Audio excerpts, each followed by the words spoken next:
Voter লিস্টে কারচুপি আর সেই অভিযোগ নিয়ে 4 জন আধিকারিকের বিরুদ্ধে এফআইআর করতে কমিশন ডেডলাইন বেঁধে দিয়েছে। সেই ডেডলাইন আজ পর্যন্ত থাকছে। কি হবে এরপর বিস্তারিতভাবে জানবো। আমাদের সঙ্গে রয়েছে শ্রাবন্তী, আমাদের প্রতিনিধি। শ্রাবন্তী, আজকে ডেডলাইন শেষ হচ্ছে, ঠিক কি বলা হয়েছে? কারণ চাকরি থেকে তাদেরকে সাসপেন্ড নির্বাচন কমিশন করেছে, এইরকম একটা জায়গায় দাঁড়িয়ে এই ডেডলাইন, এরপরে কি কি কি হতে পারে?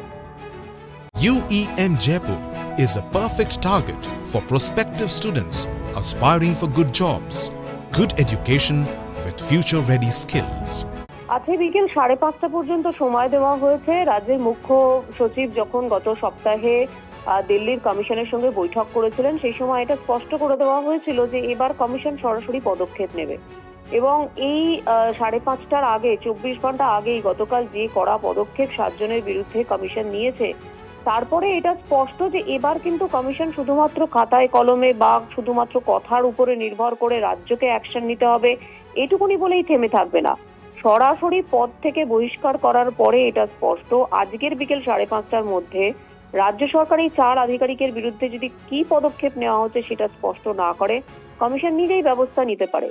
এবং গতকালও এইরকমটাই আমরা বারবার বলছিলাম যে শুধুমাত্র এসআইআর এর কাজে নয়, আসলে এসআইআর এর কাজ চলাকালীন এই ধরনের কড়া পদক্ষেপের পরে কমিশন এটা স্পষ্ট করতে চাইছে কমিশনের নিজস্ব আইন, একই সঙ্গে 2000 সালে সুপ্রিম কোর্টে যে আইনের ফলে বলিয়ান রয়েছে কমিশন, উভয়ের উপরে ভিত্তি করে কমিশন কড়া পদক্ষেপ নেবে আগামী বিধানসভা নির্বাচনকে মাথায় রেখে।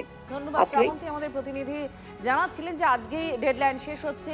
আগেই 7 জন এই আরোকে চাকরি থেকে সাসপেন্ড করেছে নির্বাচন কমিশন, সেই খবর আপনাদের যেমন দিয়েছি। এবার যাদের বিরুদ্ধে ব্যবস্থা নেওয়ার জন্য বলা হয়েছে, 2 জেলার 4 জন ইআরও আর এইআরও, তাদের বিরুদ্ধে যদি রাজ্য কোনো পদক্ষেপ না নেয়, যে নির্দেশ নির্বাচন কমিশন দিয়েছে, সেই নির্দেশ যদি পালন না হয় তারপরে ঠিক কি হবে সেদিকে আমাদের অবশ্যই দিনভর নজর থাকছে, কারণ ডেডলাইন আজই শেষ হয়ে যাচ্ছে।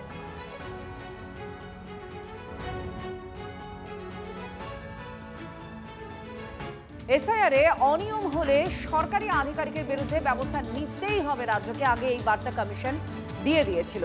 এবার চূড়ান্ত ভোটার তালিকা বেরোবে আর তার ঠিক আগেই অ্যাকশনে কমিশন। একসঙ্গে 7 জনেই আরোকে চাকরি থেকে সাসপেন্ড করে দিয়েছে কমিশন। কমিশন সেক্ষেত্রে জানাচ্ছে আরও বেশ কিছু তথ্য। এসআইআরে বাংলার বাড়ি, ইন্দিরা আবাস কিংবা প্রধানমন্ত্রী আবাস যোজনার নথি প্রামাণ্য হিসেবে গ্রহণযোগ্য হবে না, ফলে তৈরি হয়েছে বিভ্রান্তির পরিবেশ। এসআইআরের শুনানি শেষ। ফেব্রুয়ারির শেষ দিনে প্রকাশিত হবে চূড়ান্ত ভোটার তালিকা। এই পর্বে পৌঁছে কড়া পদক্ষেপ নিতে শুরু করল নির্বাচন কমিশন। কর্তব্যে গাফিলতির অভিযোগে 1 লপ্তে 7 জন অ্যাসিস্ট্যান্ট ইলেকটোরাল রেজিস্ট্রেশন অফিসার বা এইআরওকে চাকরি থেকে সাসপেন্ড করল নির্বাচন কমিশন। অন্য রাজ্যে এমন নজির নেই বলেই ওয়াকিবহাল মহলের মত। এবার তাদের এগেইনস্টে এফআইআর হয়ে তাদের হয়তো জেলও হবে, ওই বিহারের মতো।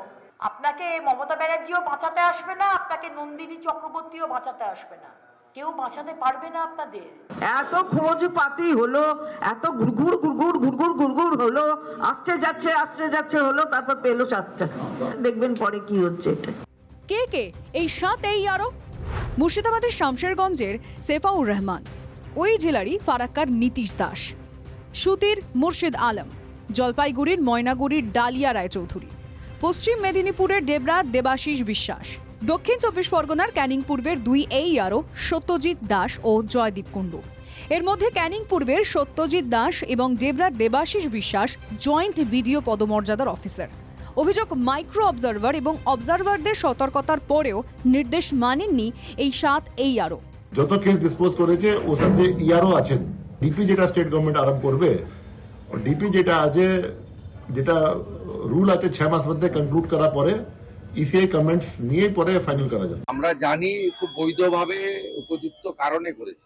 ইলেকশন কমিশনের যে 13টি গাইডলাইন আছে তাকে সম্পূর্ণরূপে ভাইলেট করেছেন এরা, মূলত তৃণমূলের কথায়। আপনারা খাড়াটা দিয়ে দিলেন এইআরওর উপরে, সে কিন্তু চেষ্টা করেছে এবং যদি ভুল ত্রুটি হয়ে থাকে ওইটা সংশোধনী করা হবে।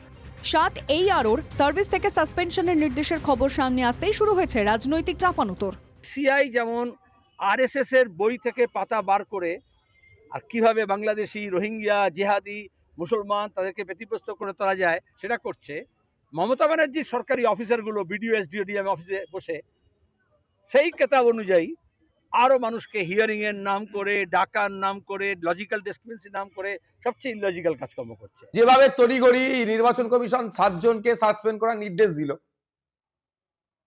তাহলে নির্বাচন কমিশনকে অতটাই স্ট্রিক্ট থাকতে হবে একটা বৈধ ভোটারের নাম বাদ পড়ে। এদিকে এসআইআর পর্বের গোড়ায় কমিশনের তরফে নোটিশ দিয়ে বলা হয়েছিল নথি হিসেবে সরকার অনুমোদিত বাড়ি বা জমির শংসাপত্র গ্রহণ করা যাবে। অনেকে তা নিয়ে শুনানিতে এসেও ছিলেন। এ বিষয়ে জানতে চেয়ে কমিশনকে চিঠি দিয়েছিলেন সিইও।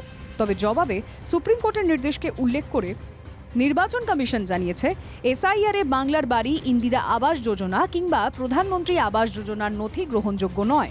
ফলে এই পরিস্থিতি বিভ্রান্তি তৈরি করেছে বিভিন্ন মহলে।